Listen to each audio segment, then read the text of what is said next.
Tampoco contamos con registros en nuestra biblioteca que expliquen lo sucedido. Todo lo que podemos hacer por ahora es seguir estudiando este suceso para comprender a fondo las consecuencias que traerá consigo. Entonces, ¿qué significa todo esto?, preguntó Anja. ¿Qué pasará con la población en nuestras ciudades? Nuestro continente sufrió el embate de un fuerte maremoto el día del temblor, respondió Antea, que se aproximó a ella. Miles de personas tuvieron que ser evacuadas de emergencia. El nivel del mar parece estar aumentando desde entonces, y ahora será necesario mover poblaciones enteras lejos de las zonas costeras.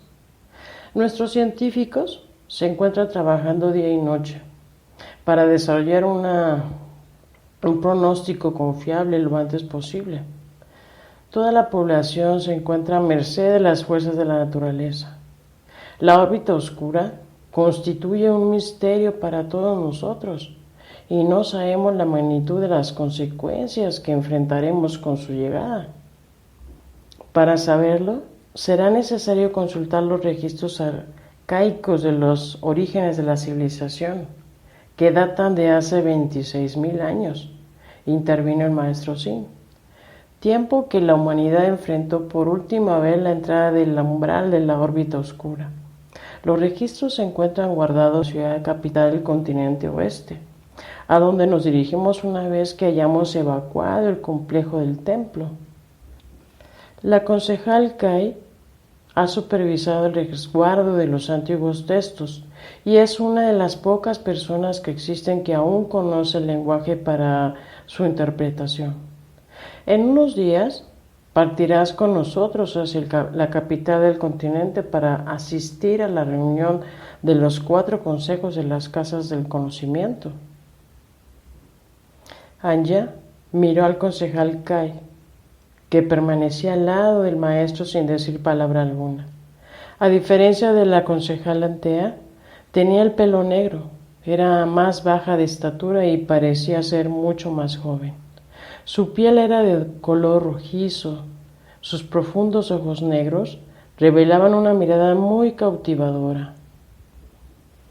Anja sabía que provenía de otro continente.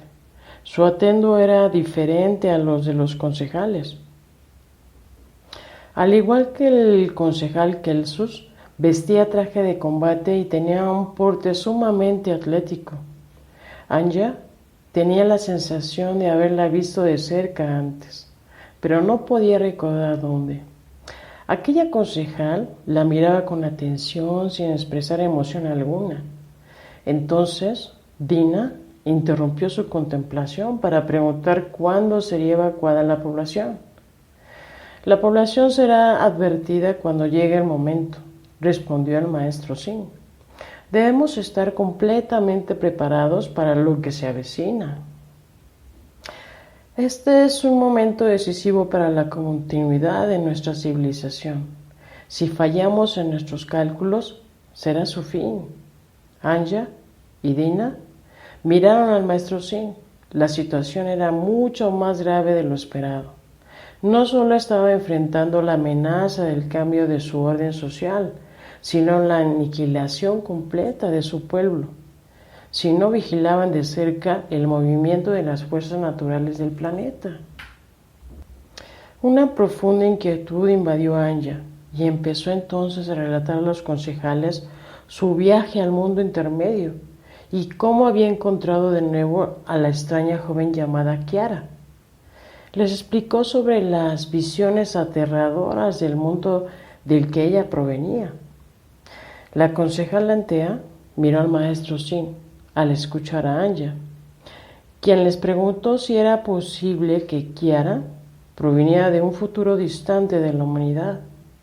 Las escenas que escribía sobre ese posible futuro impresionaron a Dina, que seguía paso a paso la conversación. Los concejales le respondieron cuando estuvieron recuperadas hablarían correctamente sobre ese tema. Aún no era el momento para preocuparse sobre ese asunto. Por ahora, debían relajarse y estar tranquila para restablecer su salud. Los concejales se retiraron y Dina se quedó acompañándola. El día transcurrió sin novedad alguna. Dina y Anja compartieron alimentos en su habitación y al caer la tarde, Oren y Dandu aparecieron. Ambos vestían ropa de civil, lo cual los hacía verse sumamente extraños. Era la primera vez que Anja veía a sus compañeros sin sus característicos trajes de combate.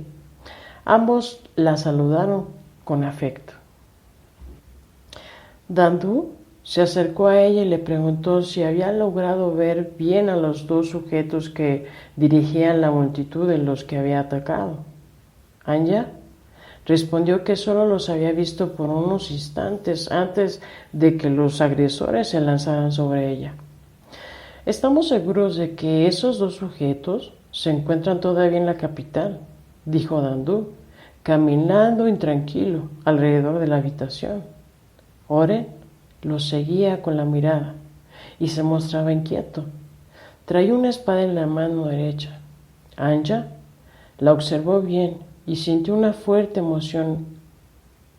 Era la suya.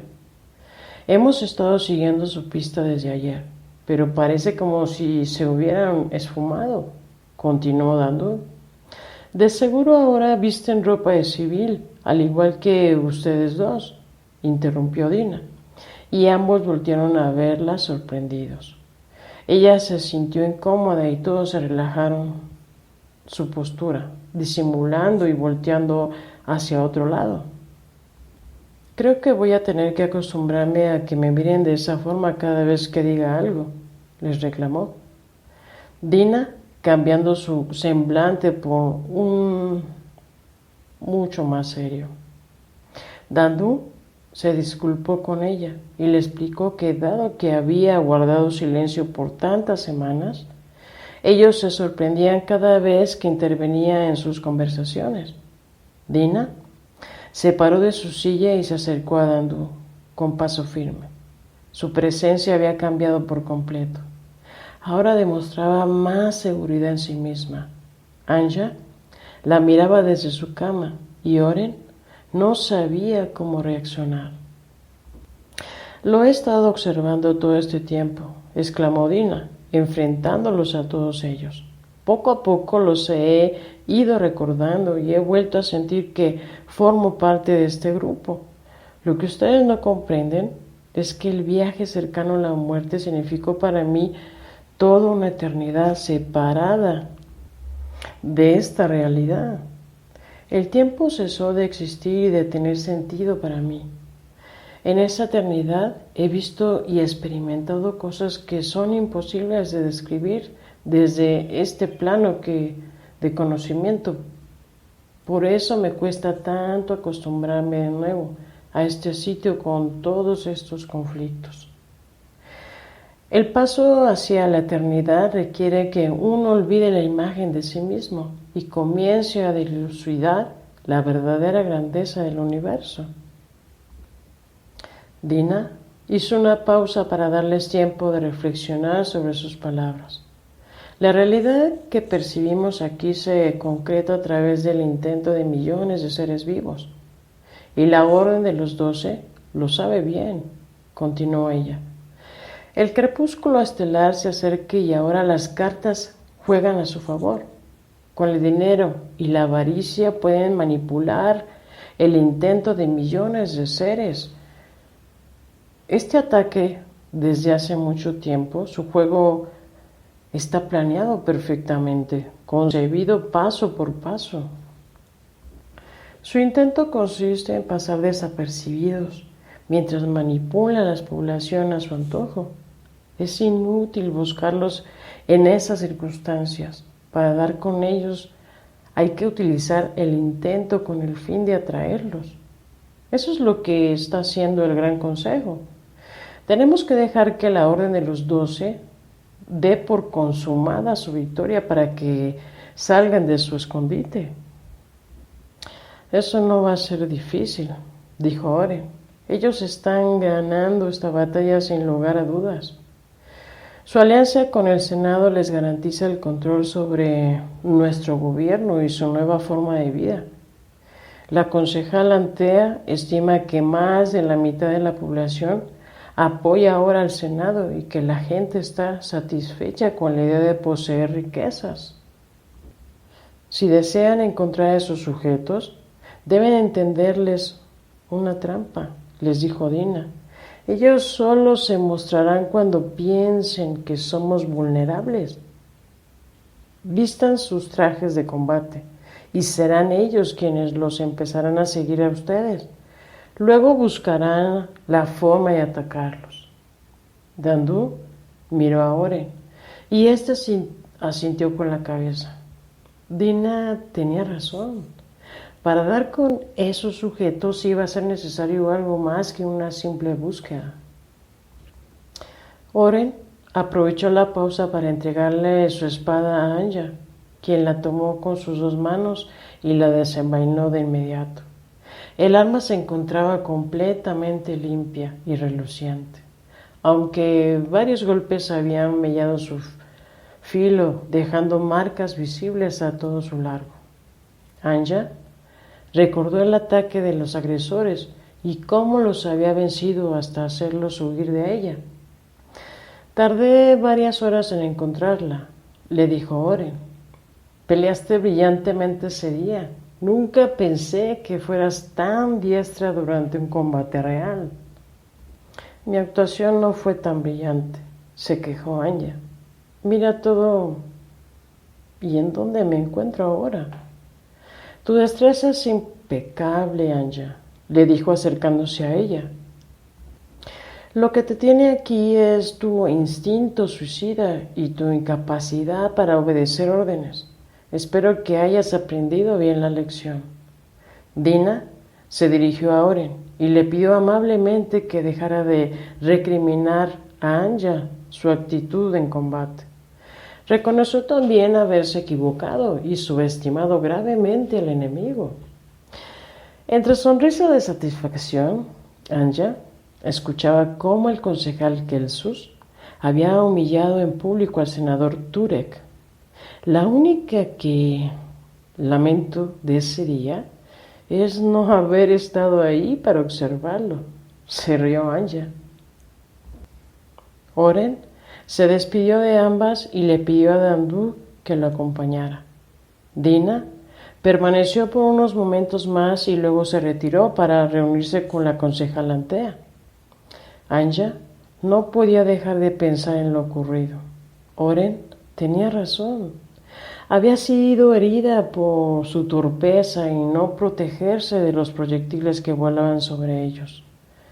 Como consecuencia, ambos casi habrían perdido la vida si el capitán de la guardia no hubiera ordenado acabar con los agresores. La masacre resultante de sus acciones había sido aprovechada por el Senado para declararle finalmente la guerra al Gran Consejo, y ahora no les quedaba más remedio que abandonar la capital. Una intensa sensación de ansiedad comenzó a apoderarse de ella, al darse cuenta de que, como sus constantes errores repercutían severamente en la vida de sus compañeros. Ahora sabía que necesitaba ayuda para superar ese estado de inseguridad que la hacía equivocarse cada vez que necesitaba tomar una decisión. Deseaba más que nada en el mundo hablar con la concejal Antea al respecto y pedir su ayuda. Pero en este momento los concejales no tenían tiempo para entender sus problemas personales. Sabía que no podía equivocarse de nuevo, o las consecuencias serían fatales para algunos de ellos. Con este pensamiento de autorrecriminación, Anja se entregó de nuevo a dormir deseando que pronto podría retomar su vida normal. Capítulo 17. El sol comenzaba a asomarse por el horizonte en el campamento de investigación donde Sarah Hayes se levantó para iniciar una nueva jornada de trabajo. Las consecuencias tan extrañas que enfrentaban comenzaban a hacer efectos sobre sus nervios. ya desgastados con tantas emociones desde su llegada a ese lugar. El encuentro con Rafael, las revelaciones del anciano brujo, el inminente colapso climático que se avecinaba y ahora el descubrimiento de las propiedades del cuarzo de la galería, sumando a los extraños fenómenos que sucedían en ella. Mantenía su mente en un estado constante de hiperactividad que no le permitía un solo minuto de relajación.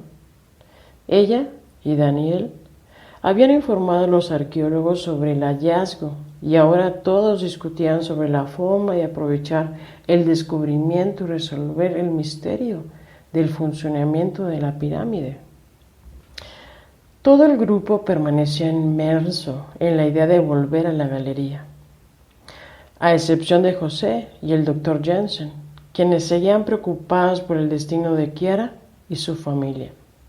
La incertidumbre que sufrían por no tener noticias de ella se había empeorado cuando empezaron a escuchar los rumores sobre una extraña epidemia que azotaba la ciudad. Días después se confirmaron sus peores temores y Los Ángeles fue declarada zona de estricta cuarentena. El doctor Jensen se encontraba una vez más bajo una intensa preocupación por la salud de Kiara. Para José era aún peor. Los días transcurrían y no tenían noticia alguna de su esposa ni de su hija. Y deambulaba por el campamento con un semblante de desesperación e impotencia. El coronel McCloskey le había informado que Kiara había arribado al campamento sana y salva, como habían esperado. Desafortunadamente, el ejército había rechazado su petición de trasladar al campamento de investigación por razones clínicas. Sara había platicado con su padre por largas horas respecto al asunto. La ceremonia había logrado calmar un poco la ansiedad de todos y también había logrado fortalecer los lazos de amistad entre todos ellos. Era pasada la hora de mediodía y Sara esperaba con nerviosismo una videoconferencia programada días atrás con el doctor Resnick, que se encontraba en la estación de la Antártida. Uno de los científicos que manejaba el equipo electrónico se dirigió a ella. Doctora Hayes, ¿está listo el enlace con la estación McMurdo? Sara le hizo una seña al operador para que lo pusiera en pantalla y saludó cordialmente a Resnick. Me alegra volver a verla, doctora Hayes, saludó Resnick. Hemos estado monitoreando a fondo el efecto del fenómeno solar sobre el eje de rotación, pero me temo que aún no tenemos ningún efecto visible sobre él. La cantidad de energía liberada por el Sol fue descomunal, respondió Sara. Nuestros cálculos estiman que la Tierra incrementó más de 2% su momento angular, lo que quiere decir que efectivamente absorbió esta energía para ganar impulso. Es posible que el eje de rotación no haya reaccionado ante ese efecto. Los mecanismos que sostienen el equilibrio de nuestro planeta siguen siendo incomprensibles para nuestra ciencia, dijo Resnick. Aún así, debemos seguir monitoreando la estabilidad del eje. Hasta ahora todos nuestros pronósticos se han complicado. El planeta no dará marcha atrás. El cambio climático es una realidad que no puede ser ignorada por más tiempo.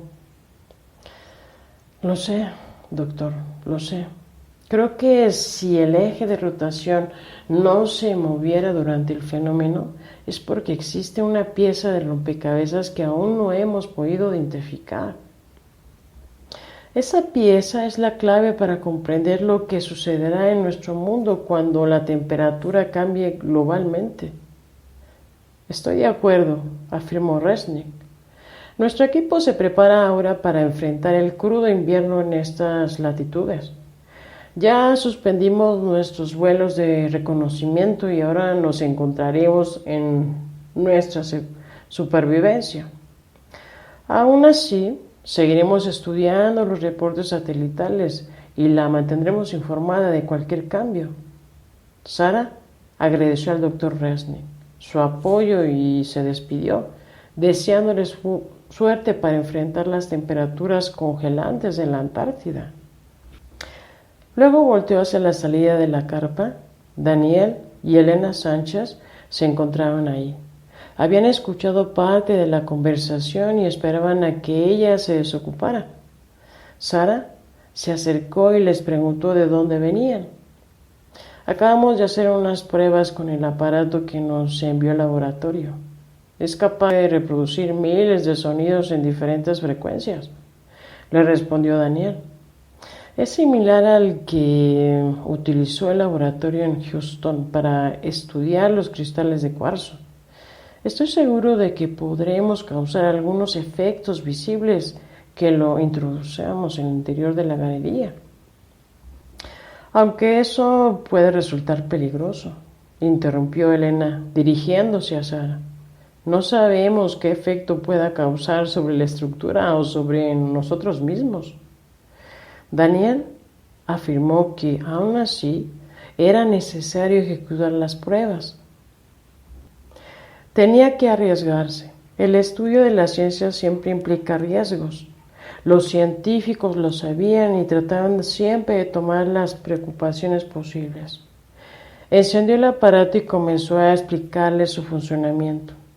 El plan era introducirlo a la galería y probar varias escalas de diferentes frecuencias para medir la reacción del cuarzo ante las ondas acústicas. Necesitarían un poco de profesional de audio y video para documentar todo lo que sucedería durante las pruebas. Elena seguía advirtiéndole que debía tomar precauciones y Sara lo escuchaba mientras miraba el aparato. Se disponía a comentar algo cuando una figura desconocida se introdujo intempestivamente en la carpa. Era el profesor Mayer, que había estado ausente por varios días. Se movía rápido, volteando de un lado a otro hasta que encontró a Sara. Saludó formalmente a las presentes y le pidió que la acompañara afuera para hablar. Daniel lo saludó con un gesto de desagrado. Mayer ni siquiera miró el aparato. Sara se percató de inmediato del nerviosismo del profesor. Su semblante parecía muy tenso. Se dirigieron al comedor y se sentaron en la mesa que él ocupaba habitualmente. Nadie más se encontraba presente, así que el profesor fue directo al grano. ¿El equipo de excavación arribó ya, doctora Hayes? Acabo de estar en el sitio de la galería subterránea. Están retirando las piedras de la entrada para instalar la escalera que nos lleva más fácilmente hasta el corredor. No queremos sufrir accidentes durante el descenso. ¿No pensarán excavar profundo para desenterrar el edificio?, preguntó Sara. No por el momento, pero seguimos evaluando la posibilidad, respondió Mayer. ¿Algún nuevo avance en la investigación? Ninguno, mintió Sara, que no quería revelarle a Mayer su descubrimiento sobre el cuarzo. Bueno, pues el trabajo avanza más lento de lo esperado. Solo deseaba saber si habíamos hecho algún avance en nuestra investigación, preguntó Sara, intrigada. Cuando entró de esa forma a la carpa pensé que necesitaba informarme de algo más importante. Así es, repuso Mayer, pero lo que estoy a punto de revelarle es información altamente reservada. Ni siquiera el coronel McCloskey tiene acceso a ella. Es un asunto secreto. Y no me haga repetir lo que implica el carácter confidencial de esta investigación.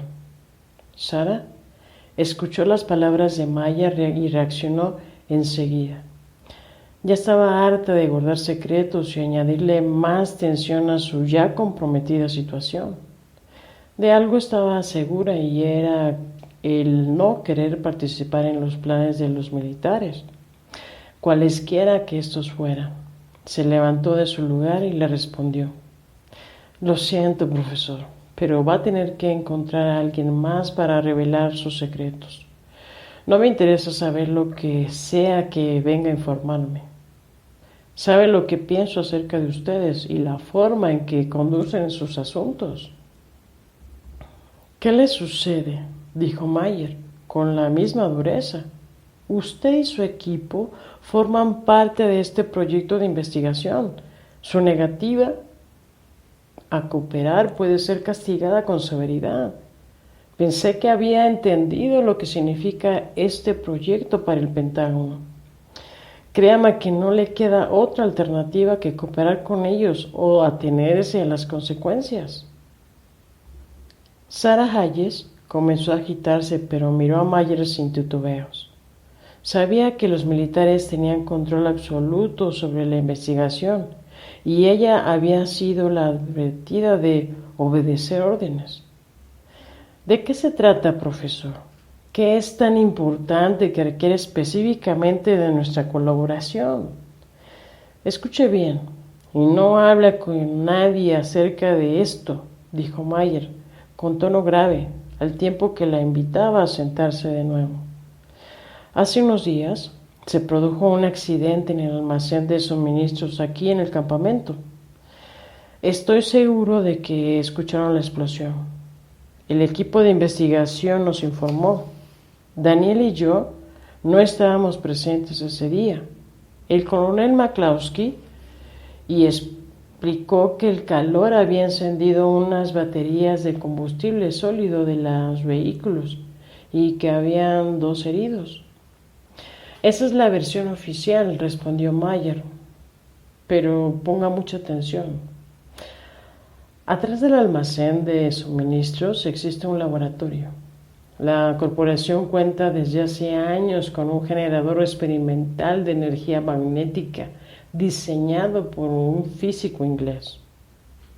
El aparato producía una cantidad considerable de energía a partir de corrientes magnéticas puras, con la llamada energía punto cero.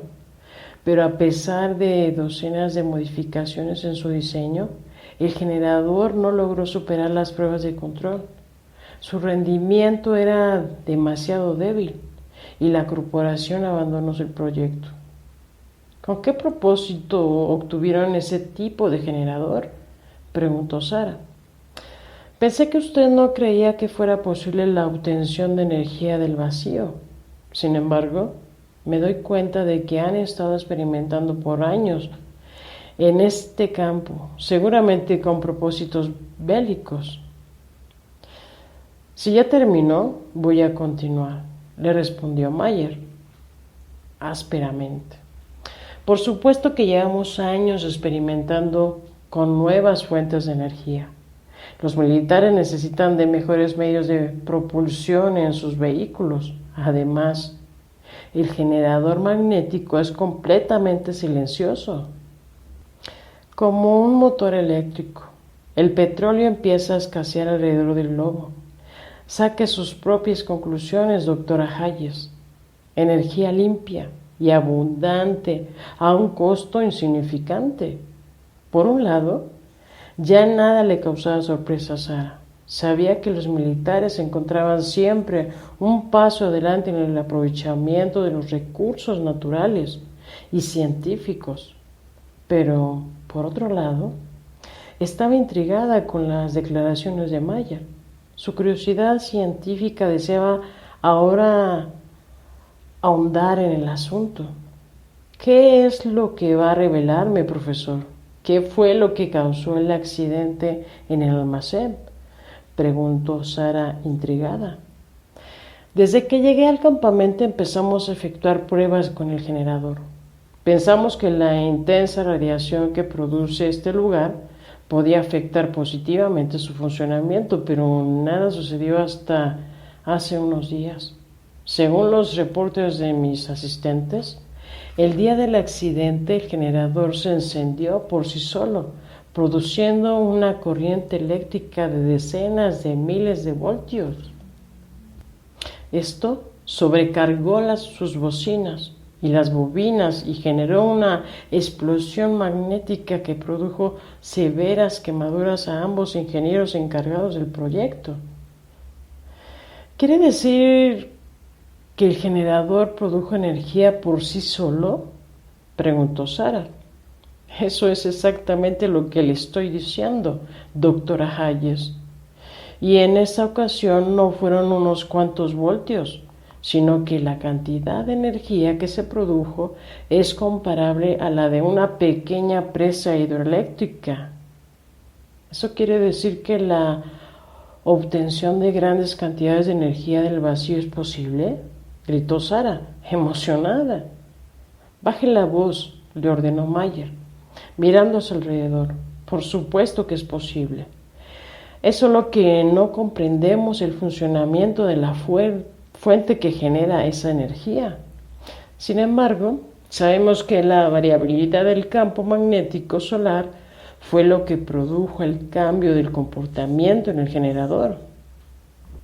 En el momento en que el Sol varió su radiación, la energía se amplificó, permitiéndole al generador captar esa nueva frecuencia de radiación. Y su mecanismo de generación de energía empezó a girar a una velocidad impresionante. Su diseño no es apto para trabajar a esos niveles, por eso explotó. Sara Hayes analizó las palabras de Mayer. Ahora que conocía el poder de la amplificación de ondas electromagnéticas de la pirámide, comenzaba a entender lo que había sucedido con el generador. Pero si el generador funciona ahora, ¿para qué nos necesita a nosotros?, preguntó Sara, probando las intenciones del profesor. El generador funciona solamente durante la explosión a una frecuencia específica de variaciones solares, respondió Mayer. El pico de corriente que generó es prácticamente incontrolable. Uno de los científicos heridos es ingeniero mecánico y me advirtió que las revoluciones podrían alcanzar ciclos de millones de vueltas por segundo. Ninguna transmisión mecánica existe en nuestros días que soporten el calentamiento que genera ese tipo de movimiento. Además, aun si fuera posible lograrlo, el generador se encendería y apagaría sin control, produciendo picos de corriente semejantes a explosiones eléctricas imposibles de conducir a las líneas de transmisión.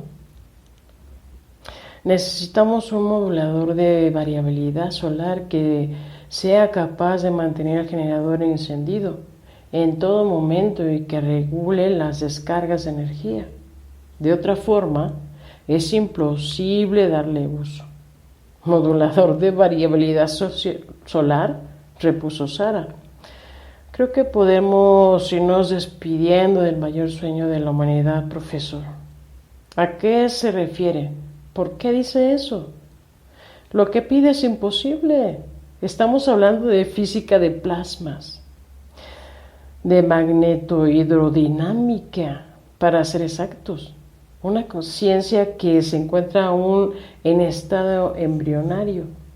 El Sol, las estrellas y la forma en que genera su energía son el misterio más grande que existe en el universo. El Sol forma un campo autocontenido de liberación de energía atómica que la ciencia no ha comprendido aún. Se cree que el movimiento de giro del plasma es lo que evita que las reacciones nucleares que se generan en su núcleo hagan explotar la estrella, pero nadie lo sabe a ciencia cierta. La variabilidad del campo magnético solar involucra fuerzas magnéticas que mantienen a nuestro planeta y a los demás dentro de sus órbitas estables. El mecanismo que genera ese tipo de fuerza variable está por más allá del entendimiento. Todo eso lo sé, doctora, y no le estoy pidiendo que lo descifre. De hecho, no necesitamos comprender por completo su funcionamiento, repuso Mayer. Basta con crear un modelo de predicción de variabilidad de cargas. Ustedes deben contar con algún tipo de instrumento que mida la variación en las radiaciones solares. ¿No es así? Siento desilusionarlo, profesor, pero el problema es más grande de lo que se imagina, respondió Sara, con un gesto de desesperanza en el rostro. Tenemos instrumentos que miden la variación de la radiación en la superficie solar, pero la variabilidad que afectó al generador y aceleró el movimiento de traslación del planeta se generó en el núcleo. Todos los observatorios y sondas de investigación solar estudian la radiación de la superficie. Aquí estamos hablando de algo completamente nuevo e inexplicable. Estamos hablando del núcleo, que es donde se generan reacciones termonucleares. El tirón gravitacional que afectó al planeta representó un cambio radical en la conducta normal del gran astro, y no sabemos ni siquiera por dónde empezar a estudiarlo. Tiene que haber una forma, insistió Mayer. El generador utiliza el magnetismo presente en el ambiente para convertirlo después en corriente eléctrica. Ese tirón gravitacional del que habla no es otra cosa que un incremento de la energía magnética, ¿correcto? Es correcto, respondió Sara. Podemos entonces pensar que el Sol aumenta su energía magnética logrando un enlace gravitacional más intenso que produjo que el planeta acelerara su velocidad y modificara su órbita. Sara observó a Mayer y meditó sobre su razonamiento. Si él estaba en lo correcto, el Sol estaba entonces intensificando su campo magnético como si fuera algo voluntario. Recordó entonces los descubrimientos de la misión de Temis sobre los portales magnéticos que se creaban cada 8 minutos entre la Tierra y el Sol. ¿Sería posible que esta transferencia periódica de energía se sostuviera generando directamente en el núcleo de ambos cuerpos? Veo a dónde se dirige, profesor. ¿Usted cree que el Sol ha aumentado su generación de energía magnética y que ese nuevo aporte fue lo que hizo reaccionar de esa forma al generador? El dispositivo se sobrecargó al igual que las líneas de transmisión de electricidad durante las tormentas solares. Exacto, dijo Mayer con frialdad. Entonces un modulador le pondría a descubrir la frecuencia de intensidad magnética solar para hacer reaccionar al generador en todo momento y así producir energía incesantemente durante el día y la noche. Piénselo bien, el generador es como un modelo burdo y rústico de capacitación de energía magnética que necesita grandes cantidades de magnetismo para funcionar y produce poca corriente eléctrica. Un modulador nos daría la clave para refinar el generador hacia un diseño más sensible a la variabilidad de este flujo. Con ese nuevo diseño crearíamos finalmente verdaderos generadores de conversiones de energía magnética en grandes cantidades de corriente eléctrica sin dañar el ecosistema y prescindiendo por completo de los combustibles fósiles para siempre. Sara Hayes se relajó sobre su asiento. Una discreta sonrisa se dibujó sobre su rostro. En un proyecto brillante, profesor. Primero necesitamos conocer a fondo el diseño del generador para comprender cómo se logra ese tipo de conversión. Eso sería el primer paso. Sabía que iba a estar interesada en el proyecto, respondió Mayer. Por eso me dirigí a usted de inmediato. Pero eso no es todo. Hay algo más que debe saber. ¿Algo más?, preguntó Sara. ¿Más secretos corporativos? Algo mucho más serio que revolucionaría nuestro mundo más allá de lo que se imagina. Pero antes de revelarle esa información, tengo que fijar mi postura ante este proyecto. Sara miró a Mayer mientras él hacía una pausa y juntaba ambas manos sobre la mesa. Sabemos que de tener éxito en nuestras empresas, el generador caería en manos de los militares y las grandes corporaciones. Necesito que sepa que no tengo la más mínima intención de que este tipo de tecnología caiga en sus manos, y ahora sabrá por qué. Sara reaccionó sorprendida al escucharlo. Mayer volvió a buscar una pausa y ella pudo darse cuenta de la enorme presión mental por la que el profesor atravesaba en ese momento. Algo en su interior lo incomodaba sobremanera y lo hacía dudar de revelarle esa nueva información. Sara se declaró la garganta y le dijo con serenidad: no hay forma de que podamos evitar que esta tecnología caiga en sus manos. Enfréntelo, profesor. Yo ya lo hice. Ellos son amos y señores del orden mundial. Olvídese de los militares. Nuestro trabajo consiste en que esta tecnología también beneficie a la humanidad, pero sobre todo a nuestro maltratado planeta. Usted no me entiende del todo, pero pronto lo hará. El cambio climático está desbalanceando nuestro mundo y los grandes poderes militares y económicos están al tanto de este hecho. Ellos acaparan los últimos recursos útiles del planeta y esclavizarán todavía más a la población para que trabaje en su beneficio. Maldita sea, profesor, se quejó Sara. ¿Por qué me está diciendo todo esto? ¿Qué puedo hacer yo para evitarlo? Todo lo que puedo pensar es que es necesario sobrevivir este tiempo para seguir intentando cambiar el orden social. Pero ellos no son quienes ostentan el poder ahora y seguramente también en un futuro próximo.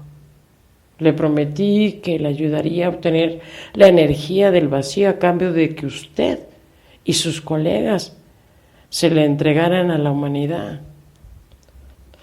Esta es nuestra gran oportunidad y si sobrevivimos al colapso necesito que me prometa que hará todo lo que esté en sus manos para evitar que las corporaciones y los militares se apoderen de ella.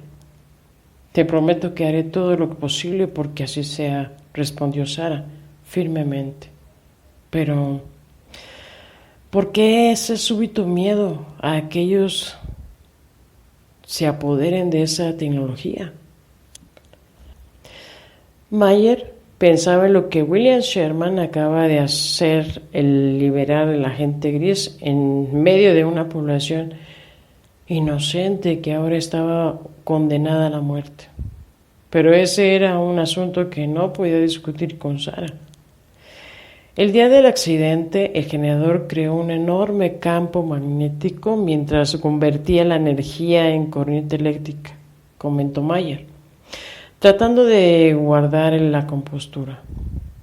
Eso es lógico y deducible, pero lo que nadie sabe es que ese campo provocó que todos los objetos que se encontraban en la cercanía del generador experimentaran levitación antigravitacional.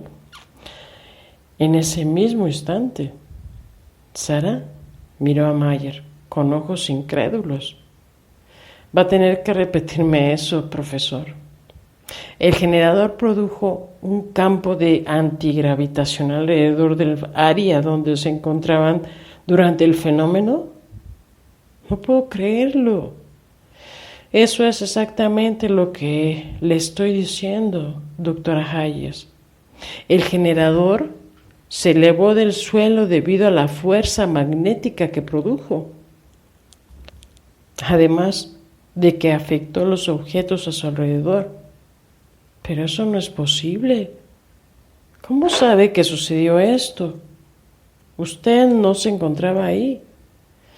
Anoche revisé los videos de filmación de las cámaras de seguridad del almacén.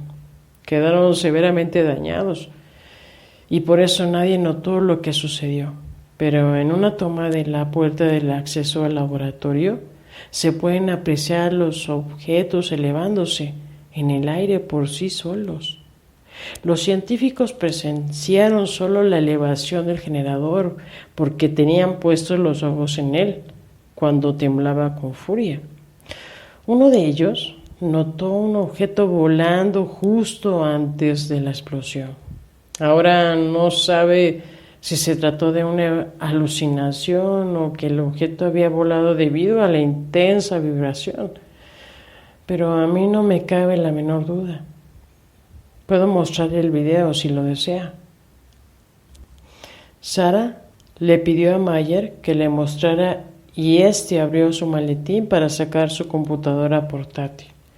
Casi todos los videos se encontraban dañados y no se podía percibir nada, pero de repente, en una de las tomas, se pudo apreciar con claridad a los dos científicos de espaldas mirando cómo el generador empezaba a temblar. Y solo por unos escasos segundos, todas las cosas alrededor de ellos se elevaron por sí solas. Sara miró una y otra vez el video hasta que quedó convencida. Mayer cerró su computadora y agregó: piense ahora en las implicaciones de este hecho. Energía abundante y levitación magnética. El general Thompson conoce el efecto de ese fenómeno. ¿Tiene usted idea de la clase de armamento que podían desarrollar los militares con esta tecnología? Yo sí. He trabajado con ellos durante años. A Sara le costaba trabajo creer lo que acababa de presenciar. Mayer tenía razón en sentirse tan presionado. El dominio de la levitación magnética revolucionaría por completo el mundo conocido. No habría necesidad de construir más carreteras dañando los bosques y los ecosistemas. Los sistemas de transporte y manejo de mercancías se revolucionarían por completo. Todos los vehículos de propulsión común se volverían obsoletos de la noche a la mañana, dando paso a una nueva generación de transportes.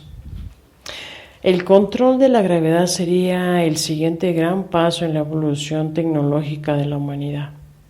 Creo que empiezo a entender su preocupación, profesor. ¿Usted piensa que el generador podría generar ese tipo de energía? Los campos magnéticos resultantes podrían propulsar vehículos antigravitorios sin esfuerzo alguno. Los militares harían uso de esa tecnología inmediatamente, pero también con esa tecnología podríamos reparar por completo el daño que estamos haciendo a nuestro planeta, o causar uno peor, afirmó Mayer con pesimismo. Ese tipo de energía, como usted dijo, es lo que mantiene a nuestro planeta en su órbita constante alrededor del Sol. Ya vimos cómo reacciona a una pequeña variación en su flujo. Imagine las ambiciosas corporaciones y sus aliados experimentando con ese tipo de fuerzas. Lo sé, afirmó Sara. Se encargarían de hacer más daño al planeta en lugar de reparar el que hemos hecho. No lo dude ni por un instante, respondió Maya. Si con el uso de los combustibles fósiles en sus manos lograron desestabilizar el eje de rotación del planeta y cambiar el clima global, con el manejo descontrolado de una energía de este tipo, podrían hasta sacar al planeta de su órbita y aniquilar la vida para siempre. Sara Hayes sintió un escalofrío recorrer su espalda. Las afirmaciones de Mayer eran correctas. Era un escenario aterrador, pero muy real. Las corporaciones y sus aliados deseaban el poder a toda costa. Si esta tecnología terminaba en sus manos, el sueño de una humanidad armónica y próspera se convertiría en la ya conocida pesadilla del dominio, la esclavitud y la destrucción. Por eso el universo no revelaba sus secretos tan fácil. El poseerlo significa contar con el poder de crear o destruir gran escala. Entonces recordó lo que Tubi Tancaricu le había dicho sobre los señores de inframundo que habían emitido su juicio contra la humanidad para evitar que ese conocimiento cayera en manos de las fuerzas oscuras. No cabía la menor duda del peligro que ese tipo de ciencia representaba.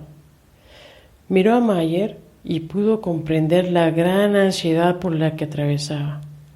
Él conocía bien los planes de las corporaciones y, al igual que ella, estaba siendo usado como marioneta para entregarles los grandes secretos del universo. Lo miró fijamente y le dijo: ¿Tiene usted algún plan para evitar que esta tecnología llegue a sus manos? Capítulo 18. Una ligera llovizna caía sobre el refugio mientras Kiara y Leticia jugaban a la pelota con la pequeña Aurora. Hacía días que pasaban la mayor parte del tiempo juntas tratando de pensar positivamente y no rendirse ante la difícil situación que vivía. Leticia le lanzó la pelota a Kiara, pero ella, en vez de patearla, la dejó pasar de largo. Un intenso dolor en la boca del estómago la doblegó y parecía que iba a vomitar. Leticia le preguntó si se sentía bien. He tenido náuseas todo el día, respondió Kiara, enderezándose con trabajo. Ese medicamento que nos están dando me ha estado causando molestias. Creo que me voy a sentar un rato aquí. Leticia sugirió que mejor fueran a un lugar detachado a la acompañó a descansar. El dolor empezaba a ceder, pero el malestar continuaba. Kiara se recostó sobre la espalda y comenzó a respirar profundamente. Al cabo de unos minutos apareció Sean. ¿Qué te pasa?, le preguntó. Me siento mal, respondió Kiara. He tenido náuseas y dolor en el estómago desde la mañana. Sean se agachó para tocar su frente. No tienes fiebre, le dijo, pero sería mejor que te revisen los médicos. No, respondió Kiara, haciendo un gesto de desagrado. No quiero ir a ese maldito lugar donde tienen los enfermos. Además, supe que muchas personas se sienten mal por los medicamentos que estamos tomando. O a lo mejor tienes razón, respondió Sean. Yo también estuve sintiendo náuseas desde ayer. Pero, ¿por qué demonios nos tenía que suceder hoy? Maldita sea. ¿Qué quieres decir con eso?, preguntó Kiara. Acabo de hablar con Brian. Estuve con él y con 2 miembros de la Guardia Nacional. La mayoría parte de la mañana. Debemos estar preparados para escapar esa misma noche. Iba a decírtelo cuando te encontré aquí. ¿Esta noche?, exclamó Kiara. ¿Por qué hoy? Escúchame bien, espetó Sean. En este asunto no podemos negociar.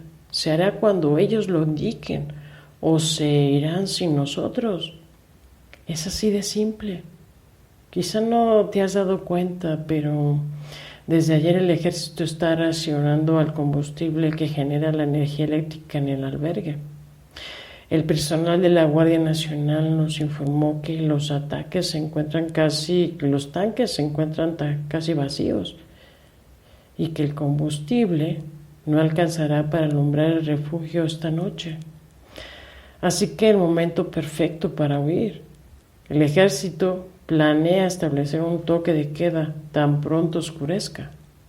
Kiara se tocaba el estómago, que producía toda clase de ruidos mientras trataba de escuchar a Sean.